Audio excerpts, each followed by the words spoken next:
que ce soit Zurich, soit Berlin, ont été étonnés du succès qu'a rencontré la psychanalyse. Freud s'est toujours montré attentif à, je dirais, soigner ceux qui faisaient écho de son travail, soit le Brésilien Ramos, que ce soit les Chinois de la révolution confucéenne dont je viens de parler, évidemment. Mais il y a eu un appel à la psychanalyse, je ne suis pas sûr qu'il ait été suffisamment, je ne suis pas sûr que le milieu freudien en ait pris suffisamment la mesure. Ça, c'est une vraie question.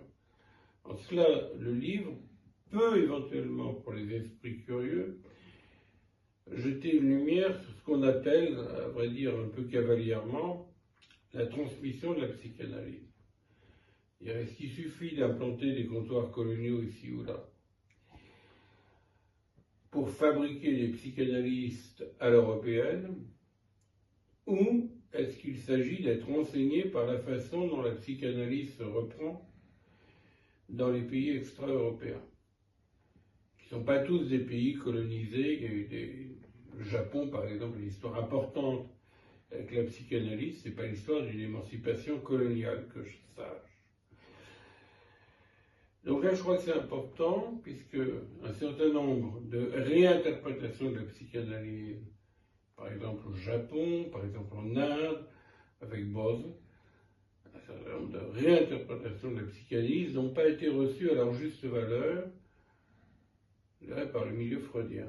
Mais il y avait peut-être autre chose à faire aussi le milieu freudien. Alors Olivier, tu évoques le psychologue Lelay, pointe la question de la traduction de Freud qui s'est faite au début par des non-psychanalystes.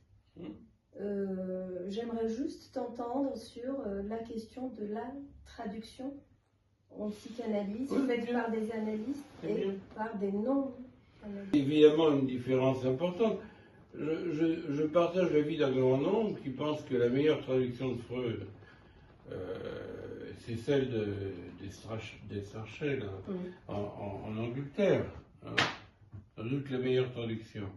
Bon, alors en France, la traduction a été généralement assez hasardeuse. Olivier, dans l'une de tes présentations de ce livre, invité par mon collègue, tu sembles conclure sur la thèse des adversaires de la psychanalyse sont les psychanalystes eux-mêmes. Tu le laisses entendre. Serait-ce l'effet d'une prise de parole de sujet, à ton avis, au sens où le sujet analysé, freudien ou autre, ne se laisse pas facilement séduire par la foule? Pourrions-nous évoquer, à ce titre, une solution? C'est un peu un leitmotiv quand même chez moi. Je crois que la première fois que j'ai exprimé en public, c'était dans la galerie que tient Madame Isabelle Floch, qui s'appelle La Rallante, où nous avions une série de conférences sur l'amour, et où je me foutais un peu des psychanalystes qui s'imaginent à tort être les seuls derniers garants de la lumière du monde. Je me dis ça comme ça. Bon, je me sens porté. Aujourd'hui, le paysage analytique est traversé par les contradictions sociales, au même titre que tous les paysages, du style anthropologique, etc. À preuve les débats sans fin sur le Pax. C'est très bien qui était contre le Pax, après ils en fait mine que jamais, mais je ne veux pas donner de nom. Enfin, pas pour le moment. Après, les controverses sur la PMA. Après, les controverses sur ce qu'on a appelé codement le mariage pour tous. Il n'y a pas mariage entre personnes de même sexe, c'est pas pour tous. L'interdit de l'inceste a été respecté.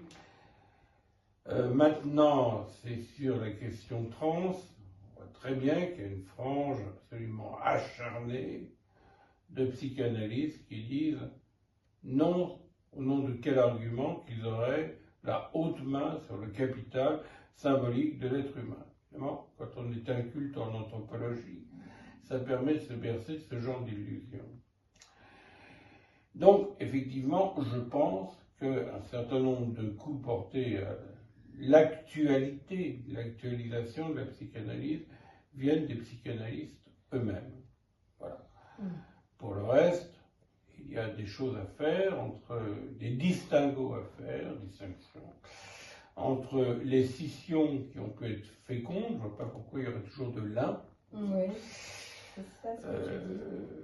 Dans le cas de Freud, ces scissions n'ont pas amené les scissionnistes, je veux dire, bien loin, que ce soit Adler, que ce soit Jung.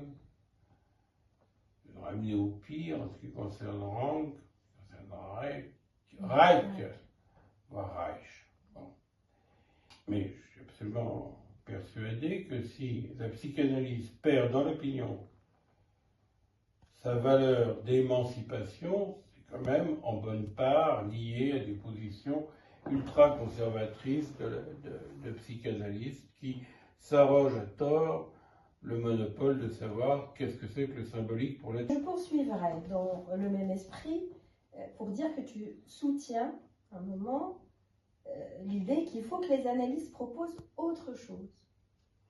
Quid du risque de dénaturer la psychanalyse dans ce cas, puisqu'il est facile de constater comment elle risque d'être prise pour la discipline qui navigue à contre-courant.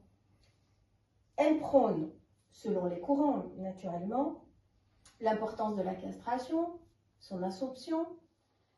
Elle met en avant la notion du manque, de l'impossible, de l'incomplétude. Tu sais très bien de qui je parle.